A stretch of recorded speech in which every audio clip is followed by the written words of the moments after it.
Have you ever gotten a ridiculously awesome gift for someone only to realize that you didn't get that person anything? Or you got them something, but it wasn't nearly as cool as what they got you. It's the absolute worst. I remember me and my wife, we were still dating for about 3 months. It was our first Christmas together. And I had always talked about how I wanted a pair of Jordans but never got them. Well, my wife decided to go crazy that Christmas, our first Christmas, and she got me my first ever pair of Jordans. I was freaking out when I opened them. I couldn't believe it. But then I quickly realized and remembered that the only thing I had got her was a laptop case and an iPhone case for her new phone. My bad. We've all been there, right?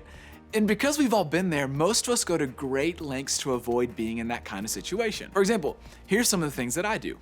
I try to guess if the other person is going to get me a gift. Like, are they a we give each other gifts kind of friend or just a normal friend? I try to guess how much money they're going to spend on me so I can get them a gift of equal value. Or I try to manipulate people into telling me what kind of present they got me so I can get them one that is equally as awesome. And most of the time it works, except when that friend has a super rich family and I literally can't afford to get them a gift of equal value. Then I just try to be thoughtful and creative. Basically, when it comes to gifts, it's a lot of pressure. And in some ways, Christmas turns us into human spreadsheets, trying to predict what someone got us and if they got us anything and how we should respond. Why? Well, because in our minds, there has to be balance. And in that way, Christmas is a small picture of how we tend to live the rest of our lives. We try to keep a balance. We like for things to be equal, even if equal isn't great.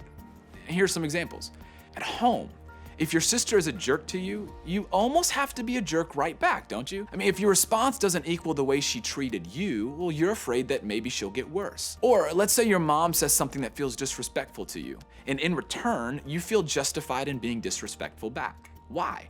Because there's balance. At school, maybe there's a certain group of people who don't talk to you, or worse, they talk down to you, so you talk badly about them behind their backs. Or maybe it feels like it's every man or woman for themselves at your school. People are incredibly selfish, so you figure that you have to be selfish too. Otherwise, you'll always be the last in line. With friends, and this one might feel a little strange to you, but I think we all do it. We try to make sure our friends are the same level of friend to us that we are to them. If they start hanging out with somebody else more than us, we might feel weird about it. Or if they do something that hurts us even a little bit, we kind of feel like we have to jab back at them to make things even. In dating, when we start dating somebody, this idea of balance is rarely a thing, but when they hurt us, suddenly we need balance immediately. I mean, right away. Maybe you've been cheated on, so you felt like maybe you should just cheat right back. Or to make things even, you don't cheat, but you start to tell everybody what they did to ruin their reputation and balance the scales. Without thinking about it, our brains become like scorecards.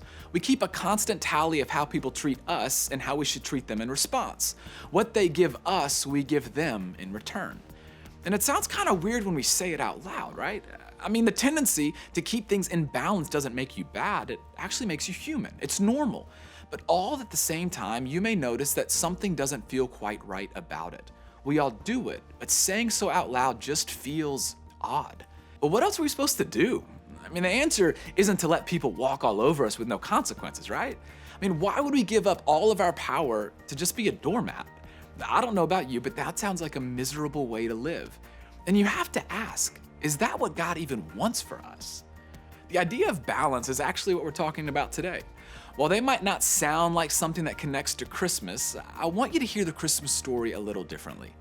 We typically think that the idea of giving gifts at Christmas began with Mary, Joseph, and the wise men, but you may not know that the story of Christmas actually began earlier than you realize. So much of what we know about the Christmas story comes from recorded events in the Bible, but the Bible isn't just one book. It's actually a collection of writings. One of them is from a guy named Matthew, who was an eyewitness to Jesus' life. Another was the story of Jesus' life from an investigator named Luke. And a third came from a follower named Mark.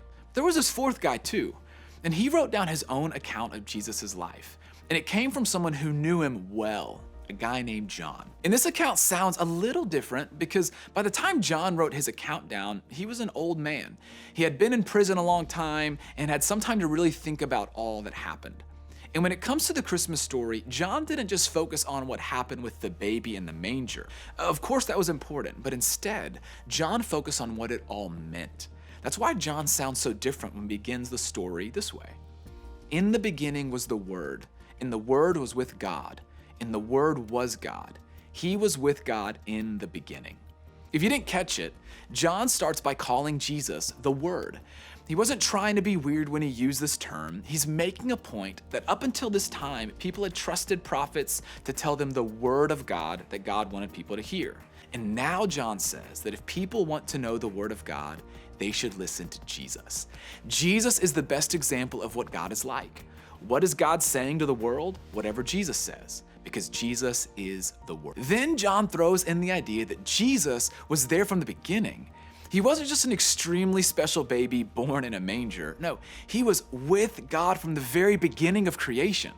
He was both man and God on earth, but he had been fully God since the beginning of time. It's pretty deep, right? But John goes on. A few chapters later, he says something that nearly all of us have heard before.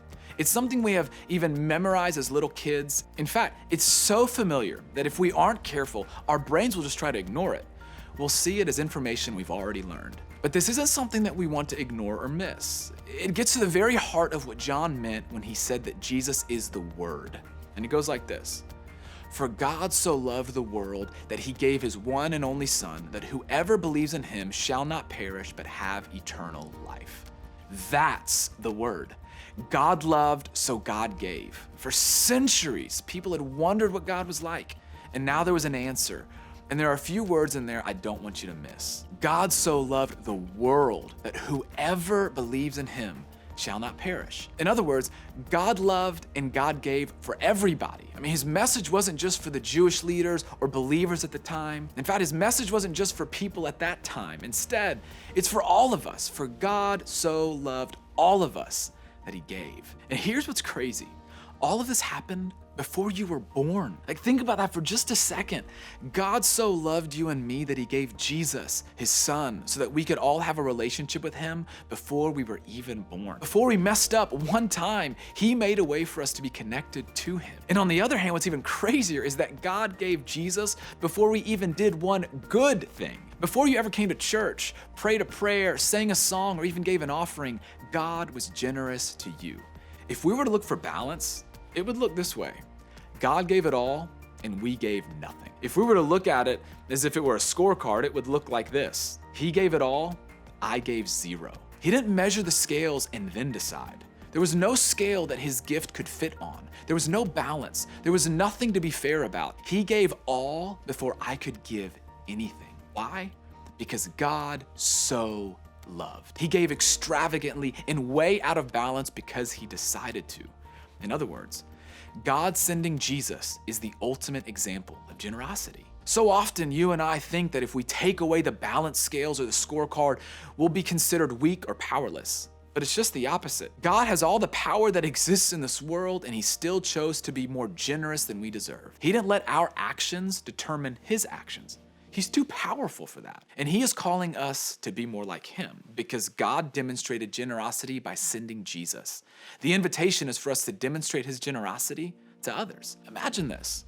What would it look like for you to stop fighting for balance and just love people the way God loves us? For the next few weeks, we're going to talk about generosity. But we're not just talking about being generous with money.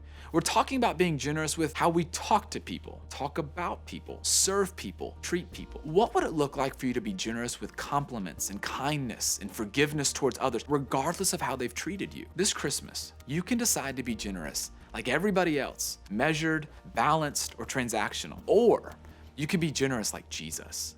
You can throw out the scales and decide for yourself how you will treat others no matter how they treat you in return. What would happen in your small group, or your friends, or even your family, if you chose to be generous with your attitude, no matter how they reacted? I'm guessing they would eventually follow your lead. But even if that doesn't happen, even if nobody changes but you, do you know what will happen? You'll be happier. When you stop fighting for balance and fairness and simply love people, you'll be a happier human being.